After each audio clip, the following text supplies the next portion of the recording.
If I was to turn my preview guides into an anime series or light novel, I'd probably call it A British Geek Does Not Get Reincarnated into a World and Spends His Evenings Watching and Reviewing Anime for Your Pleasure. That book probably wouldn't sell, but it does have a long title to go with it at least, so it would become a light novel. But what light novel adaptations are actually any good? Are there any light novel adaptations today? Couldn't tell you. I probably could, but I'd look it up first of all. Let me know in the comments what you think are the good ones as well. Because this is a 2022 summer anime preview from a different perspective.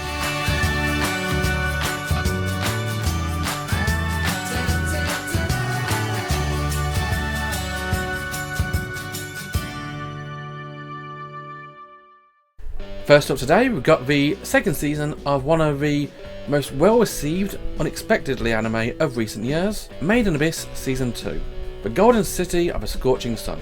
Now, if you've not seen Made in Abyss, it's an anime about a girl Rika who is a cave raider attacking the pit known as the Abyss.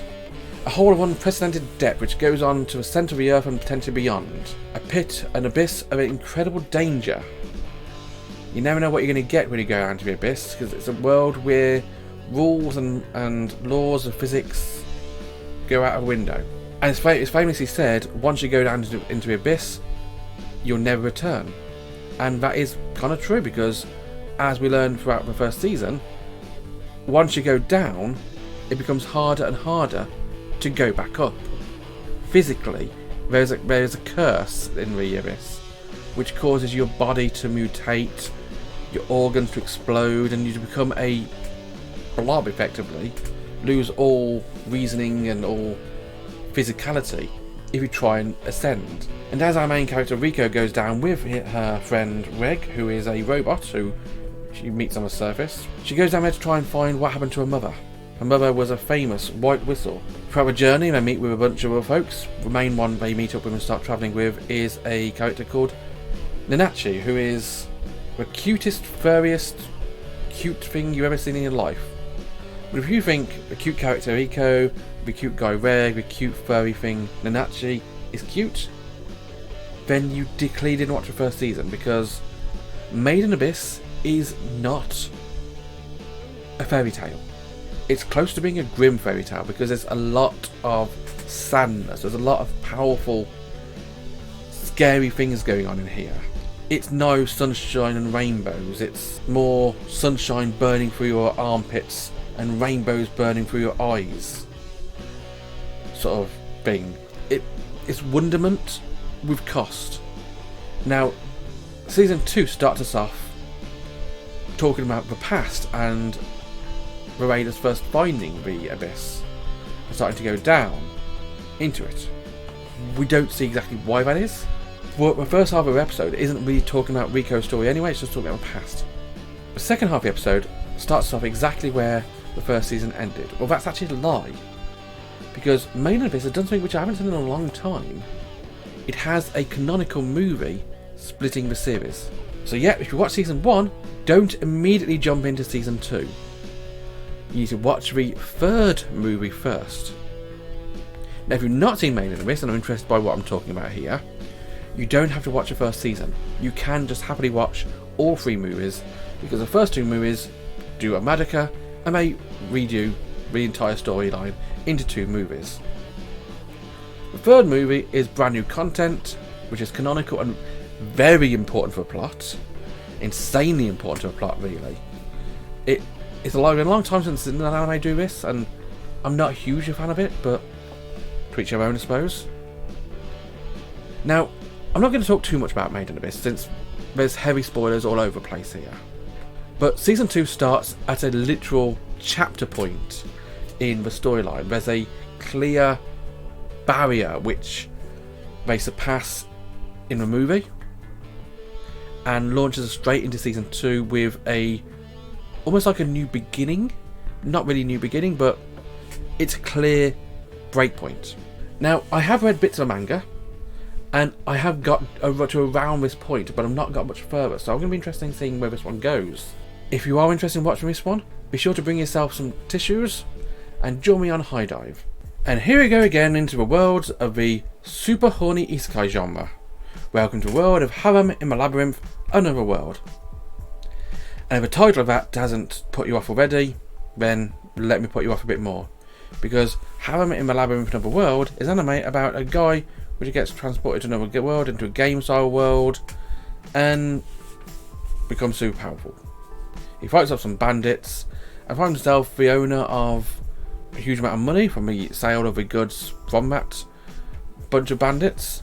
And also, when he finds out someone did a criminal act, he gets himself more money for the sale of that criminal as a slave. You see, in this world, you are allowed to have slaves, which is in no way at all wrong. But in selling the slave, he learns that you can actually hire a slave yourself as well. And wouldn't you know it, the slave house he sells a guy at specialises in a certain type of slave. Big-chested female slaves at your beck and call. Now, I know that Shield Hero did the same sort of premise, but Shield Hero did it a hell of a lot better than this one did. Harem in the Labyrinth of Another World is shameless. It wouldn't surprise me to learn there's an adult-only version of the anime airing on some subscription channel or on some dodgy website in Japan. Especially given the amount of censorship which went into that first episode. I've not actually checked the rules out yet to see whether or not they censor the rules as well.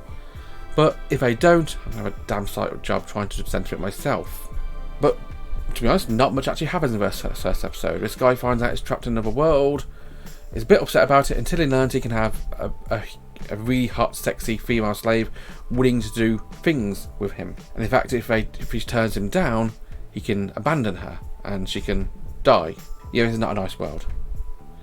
This one is trash. I'll say it bluntly there. Save yourself half an hour, don't bother watching it. If you are interested in porn, you can find it on Crunchyroll.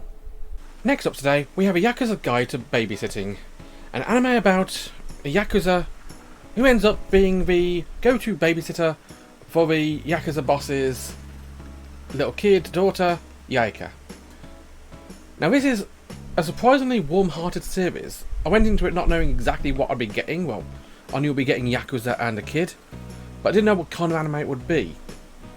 And I'm actually kind of pleased about what it is. It's not as soothing and welcoming as Daemon was last season, but it's not far behind it. It's on the same sort of lines as Daemon was. It's about an unexpected person becoming a guardian figure, in this case a babysitter, for a young girl who is kind of lonely. You see, Yaika, despite being the Yakuza princess, the daughter of the Yakuza boss, she's kind of lonely. She's lost her mum, and her dad's always busy with work, doesn't really get to hang around with kids her own age because of who she is and what she is. And so she's very much alone. And Toru is a really powerful, one of the best Yakuza there is in this group. And for him to suddenly start being a babysitter for this Yakuza princess is a bit interesting, a bit weird. But I'll be honest, it works. Because Toru is such a nice, likeable character, and so good at what he does. He's not stupidly overpowered. Well, he kind of is, but he's got weaknesses and got kindness in his soul, which is something I like to see. We do meet a bunch of other characters in this first episode, which don't really stick in my mind. I know you got Toru's friend who was playing him up. You got a mob boss, can't remember his name, Yaika's dad. And you got the female character, I can't remember her name. There's an adult female, an adult woman in it, who sort of acts as Toru's confidant, often looks after Yaika herself, but she can't at the moment for some reason. I don't remember huge amounts about the anime. I just remember I did enjoy it. It's nice and calming and relaxing, and really nice to watch. It's a weird premise, a Yakuza looking after a kid, but as I say, it just works. If you are interested in watching Yakuza's Guide to Babysitting, you can find it airing over at Crunchyroll. Finally today, we have Call of a Night, an anime by the creator of Dagashi Kashi, and you can really tell that looking at the character designs. It's an anime about a vampire woman, a vampire girl, who ends up befriending a guy in the middle of the night. Relatively loser guy who has pretty much given up on life, is confessed to a few girls and none of them say like him. And he just stops pretending being nice and friendly and just quits. Ends up just going out at night, just hanging around doing nothing. Until one day he meets Nazuna, this mysterious, impulsive girl who he finds himself drawn towards. I mean, one could even say she has some kind of charm. I mean, I don't think she ever uses a vampire charm. I'm not sure they even have vampire charm in this anime. But Naza definitely has a charm about her. She's a weird, wild, wacky girl. And Cole just likes that about her. So much so that after a bunch of random chatting, he ends up going back to her room. I mean, she just wants him to sleep, it seems. Probably because she just wants to bite his neck and suck his blood. And she wants him to sleep in a bed because, not because she wants to get it on with him, because apparently the blood of someone who's just gone to sleep is sweeter. That's what she says anyway. Now, Call of Night, being a vampire anime, has a certain aesthetic. It's very purples and blues and neon aesthetic. Very pleasing to the eye. And the character designs too are also very pleasing to the eye, Nazuna in particular. A vid artist has a way with drawing female characters, the female form is very, very good to this artist.